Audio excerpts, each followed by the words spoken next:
आशा reconstructive surgery फेरुची क्षतिग्रस्त अंगर कार्यक्षमता हाथ गोड़ कटिगले आउ चिंता नहीं तुरंत सर्जरी द्वारा ए सबु अंग जोड़ी होइजिबो।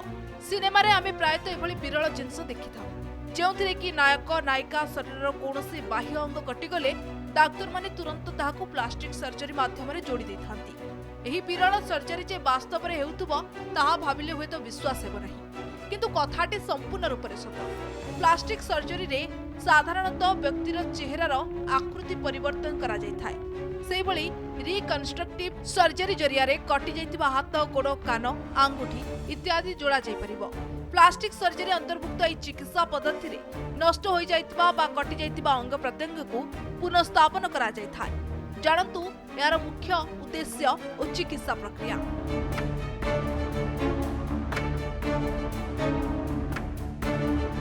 शरीरर कार्यक्षमता फेराई आनिबा जेमिति हाथ पाद चलाइबा खाइबा कथा कहबा इत्यादि।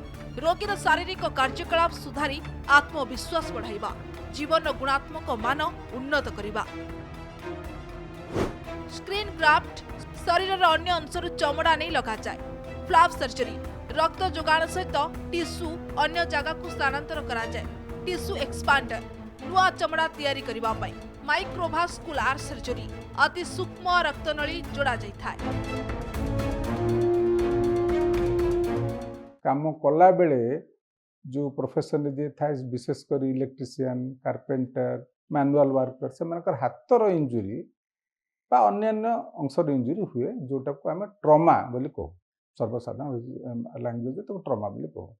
सो ट्रमा रे स्पेसिफिकली हैंड जोटा आम सबु बेले काम को अंगटा करे बेसी हाथ जो हाथ होची सबुठु प्रथम ऑब्जेक्ट जो थे आम काम करने चेष्टा करूँ से हाथ मोस्ट वल्नरेबल फॉर इंजुरी पड़गले हाथ आगे आपन दे दौरान कि आपन को अटैक करने चेष्टा कले आप हाथ देखी दौरान ता छड़ा आपन हाथ रे छुरी पनिकी मिक्सर जहाँ भी कर हाथ रे कर हाथ रे क्रैकर फुटाउछंती एवं आपन एबे दिवाली रे देखिथिबे केते लोकंग क्रैकर ब्लास्ट रे हाथटा पड़ीगला।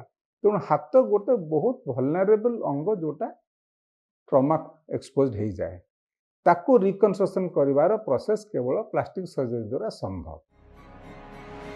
साधारणतः दुर्घटना कारखाना रे कार्य करुवा समय अघटन अथवा उच्च स्थान खसी पड़ी अनेक लोक निजर हाथ किंबा गोड़ हराई। विद्युत कार्य करुवा लोक काठ काम करुवा लोक माने मुख्यतः सबु दुर्घटनार शिकार होइथांती। सेबली बाण फुटाइबा ठारू आरंभ करी कांथरे कंटा पिटिबा बेले असावधानता कारणरू गोड़ हाथ क्षतिग्रस्त होइथाय। विशेषज्ञ मତରେ हैंड एंड माइक्रो सर्जरी बा हाथर रिकन्स्ट्रक्टिव सर्जरी सहाय्य कटि जाइतिबा अंग को सही स्थान रे पुनः स्थापित करा जाइथा। या सहित किडनी एवं लिभर प्रतिरोपण भली जो मानकर दुईटी जाक हाथ नाही सेमानक क्षेत्र रे हाथ प्रतिरोपण मध्य करिथांती स्वास्थ्य विशेषज्ञ। इंजुरी जो आम कहू गोटे एक्सट्रीम फॉर्म ऑफ इंजुरी होची एम्पुटेशन। हाथटी गोटे बड़ नाइफ हो बा गोटे साइकिल बा मोटरसाइकिल चेन हो बा गोटे बड़ कार्पेंटर मेकानाइज इंस्ट्रूमेंट हो द्वारा हाथटा कटिगला। एक्सट्रीम फॉर्म ऑफ ट्रमा हाथटा कटिगला जाको आम एम्पुटेशन बोली कहू।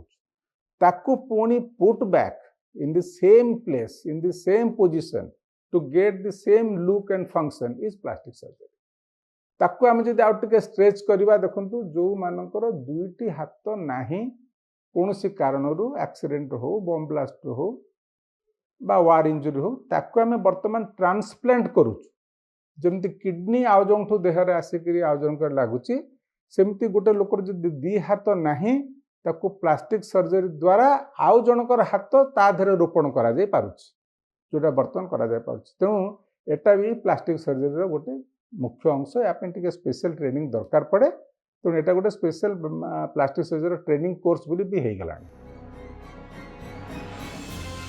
प्लास्टिक और रिकन्स्ट्रक्टिव सर्जन को द्वारा करा जाए बोली अति सुरक्षित तथापि जेकोसी अस्त्रोपचार परे संक्रमण रक्तस्राव दाग इत्यादि संभावना रही है। एथिप्रति विशेष ध्यान दिया उचित। Bureau report connect news.